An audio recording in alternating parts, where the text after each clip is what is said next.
বর্তমানে জ্বালানি সংকট মূলত মজুদের ঘাটতি নয় বরং যোগানের অনিশ্চয়তা ঘিরে, ফলে জনমনে তৈরি হয়েছে ব্যাপক আতঙ্ক। এমন মন্তব্য করেছেন জ্বালানি বিশেষজ্ঞ অধ্যাপক ডক্টর মোতামিম।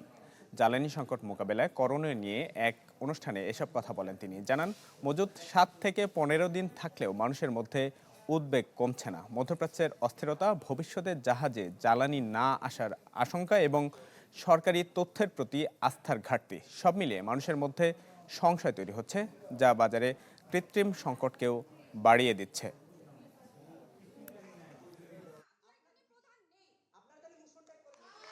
পনেরো দিনের মজুদ আছে জানা সত্ত্বেও মানুষের মনের মধ্যে প্যানিক সৃষ্টি হচ্ছে। ব্যক্তি পর্যায়ে মানুষরা আতঙ্কিত হচ্ছে ওই একটা চিন্তা করেই যে হ্যাঁ মজুদ আছে, সরকার বলছে। দুটো জিনিস হচ্ছে, সরকারের বিশ্বাসযোগ্যতার ব্যাপার আছে। অতীতে আমাদের সরকাররা সবসময় মিথ্যাচারণ করেছে। বর্তমানে সরকার যে বলছে 7 দিনের আছে, সাধারণ মানুষ এটা বিশ্বাস করছে না।